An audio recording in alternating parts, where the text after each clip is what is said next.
అందరికీ జై శ్రీరామ్. తెలంగాణలో సర్పంచ్, ఎంపీడీసీ, జెడ్పీడీసీ వార్డ్ నెంబర్ల డమరుగా మోగింది. ఒక్కొక్కరు మూత మోగిస్తూ ఉన్నారు, బీళ్ళు గుద్దుతూ ఉన్నారు, బిర్యానీలు తింటూ ఉన్నారు, ఒక ఊపుతూ ఉన్నారు. మనం మాట్లాడాల్సింది పిలిచిన గురించే. కానీ ఆయన మన సబ్స్క్రైబర్స్ అందరికీ నేను కోరుకునేది ఏంటంటే, బిర్యానీకి అమ్ముడు పోయి నీ ఓటును అమ్ముకోకు. ఒక్కసారి నువ్వు నోటుకు ఓటు వేసినావంటే 5 సంవత్సరాలు నీకు ఎన్నుపోటు ఖచ్చితంగా ఉంటుంది. అది గుర్తుపెట్టుకోవాలి. అంబేద్కర్ గారు రాజ్యాంగంలో రాసినటువంటి నిబంధన ఏంటంటే, ఎప్పుడైతే నువ్వు నిజాయితీగా ఓటేస్తావో గల్లబట్టి కూడా ఎవరినైనా అడగచ్చు. నువ్వు ఓటేసినటువంటి హక్కు అనేది ఉంటుంది. ఎప్పుడైతే నువ్వు అమ్ముడు పోయి బిర్యానీకి ఓటేస్తావో ఆనాడే నీ హక్కును నువ్వు కోల్పోయినట్టే. కాబట్టి ఆ గెలిచిన వాడు నిన్ను ఏమన్నా ఎంత దోసుకున్నా కానీ నెత్తి నోరు గుద్దుకోడు తప్పితే ఏమి చేయలేం. ఇది నా యొక్క సూచన అనుకోర్రి. మన సబ్స్క్రైబర్ అందరూ కొంచెం మనం ప్రతిరోజు బీరు తింటాము, బిర్యానీ మన దగ్గర డబ్బులు ఉన్నాయి. ఏదో ఇప్పుడు ఎన్నికలు రాగానే ఏదో ఎగేసుకొని పోయి తింటే తాగితే మనకేం తెల్లారది. కాబట్టి నిజాయితీ పరులను, మంచి క్యాండిడేట్లు ఎన్నుకోర్రి, మీ గ్రామాలను బాగుపరచుకోర్రి అని కోరుకుంటా ఉన్నా. ఈరోజు వృద్ధుల గురించి, దివ్యాంగుల గురించి, కండరాలతో బాధపడుతున్న వారి గురించి, వీళ్ళందరి గురించి సిస్టమేటిక్ మారబోతా ఉన్నది. ఏం సిస్టమేటిక్ మరి? ఇది నిజంగా ఒక విధంగా లాభమా నష్టమా? పింఛన్ల గురించి.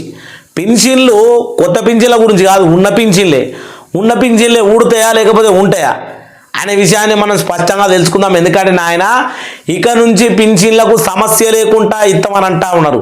గుడ్ న్యూస్ అంటా ఉన్నారు. దివ్యాంగులకు, వృద్ధులకు, ఏదైతే డయాలసిస్, ఫలేరియా వీళ్ళందరికీ కూడా గుడ్ న్యూస్ అంటా ఉన్నారు.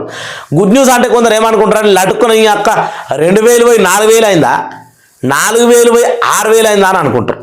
కానీ అసలు ముచ్చట ఏందో చూద్దాం. చూసిన తర్వాత మీకు కూడా అర్థమవుతుంది. మరి ఇగో వృద్ధులకు తీపి కబురు.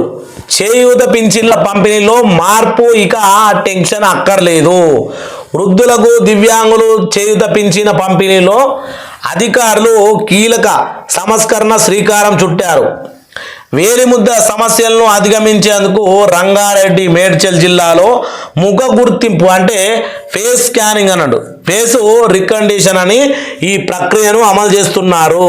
ఈ యొక్క కొత్త విధానాన్ని పింఛన్ల పంపిణీలో సులభతరం చేసి లబ్ధాలకు ఉపశమనం కలిగిస్తుందట. ఫేస్ స్కానింగ్ తోటి పింఛన్లు ఇవ్వబోతా ఉన్నారు. 2016 రూపాయలు, 2000 ఇచ్చి 16 రూపాయలు దోసుకుంటూనే ఏమీ అంటలే. 4000 ఇచ్చి 16 రూపాయలు మింగుతా ఉన్నారు, ఏమీ అంటలే. కానీ ఈడ ఏదో వృద్ధులకు అటు గుడ్ న్యూస్. ఇది గుడ్ న్యూస్. సరే, దీని గురించి ఇంకో సమస్య నేను చెప్తా ఉన్నా. ఈరోజు ఒకవేళ మనం వేలిముద్రలు తీసేసి ఫేస్ స్కానింగ్ పెట్టినమే అనుకో, ఫేస్ స్కానింగ్లో ఎన్నడన్నా ఏదైనా ప్రాబ్లం వచ్చి ఫేస్ డ్యామేజ్ అయ్యి, ఎన్నడన్నా ఏదన్నా తెల్ల కాటుకాసు ఉంటుందో, ఏదన్నా రోగం ఏదన్నా వచ్చి అంటే మనం అనుకుంటాం అన్నీ. దేవుడు పెట్టిన గాలి బుడగలం ఎప్పుడు ఏమైందో తెలియదు. అట్లాంటప్పుడు ఈ ఫేస్ కూడా స్కానింగ్ కాకపోతే ఎట్లా మరి?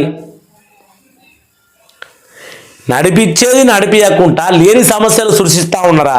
ఏం జరుగుతూ ఉంది ఇంకా తెలుసుకుందాం. ఏం చెప్తా ఉన్నారా అనే విషయాన్ని స్పష్టంగా తెలుసుకుందాం ప్రజలారా. వృద్ధులు, ఒంటరి మహిళలు,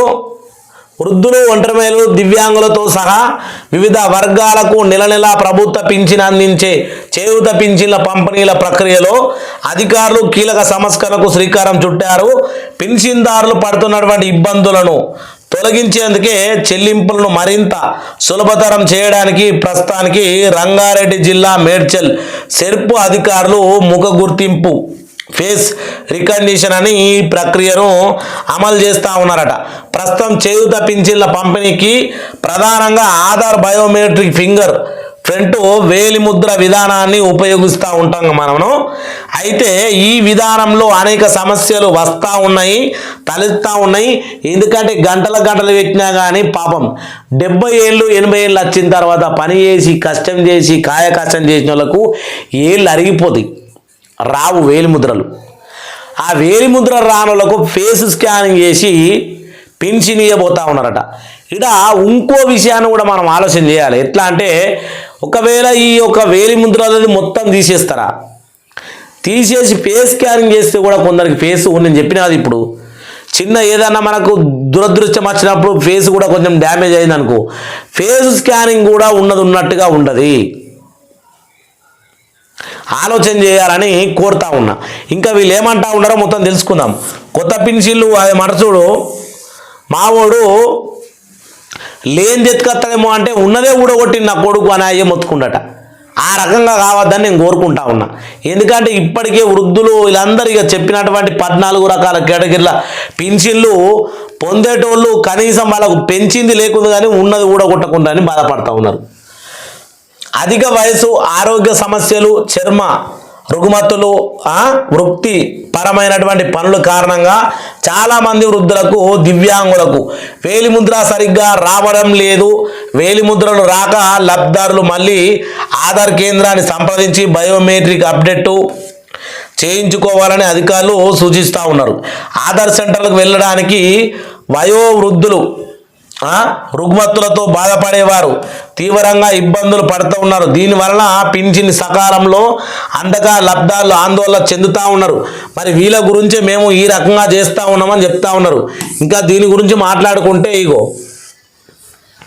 ఏంటంటే అనారోగ్యం, వృద్ధాప్యం కారణంగా బ్యాంకులకు, తపాలా కార్యాలయాలకు రాలేని లబ్ధాలకు వాళ్ళ కోసం సెర్పు సిబ్బంది వారి ఇళ్ల వద్దకే వెళ్ళి మొబైల్ యాప్లో ముఖ గుర్తింపు ప్రక్రియను పూర్తి చేస్తూ మిగిలిన లబ్ధాలకు బ్యాంకులకు లేదా పోస్టల్ కార్యాలయాలకు వచ్చినప్పుడు కూడా సెర్పు సిబ్బంది యాప్ ద్వారా ముఖ గుర్తింపు ప్రక్రియను వేగంగా పూర్తి చేసి పింఛన్ డబ్బులు అందజేస్తారట.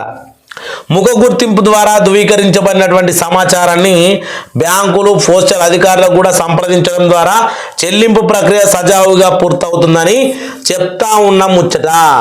ఈ విధానం మీద ఇంకా ఏమంటా ఉన్నారంటే నేను ఒక్కటే అడుగుతా ఉన్నా ఈరోజు తెలంగాణ ప్రభుత్వాన్ని, ఉన్న పింఛన్లు ఉండని, వేలిముద్రలు మీరు ఫేస్ స్కానింగ్ తీసుకుంటే తీసుకోండి ఓకే, కానీ అందులోకెళ్ళి ఏ ఒక్క పింఛన్ కూడా డిలీట్ కావద్దు. మళ్ళీ దీనికి ఏదో నీ ఫేస్ వస్తలేదు, నువ్వు మళ్ళీ ఆడికో, నువ్వు వీడికో, ఈనికాలు మొక్కు ఆనికాలు మొక్కు అంటే వాళ్ళు ఎటూ తిరగలేక, ఏమీ చేయలేక, ఎవరికి లంచాలు పెట్టలేక నడుమల కుంగి కుషించిపోతారు.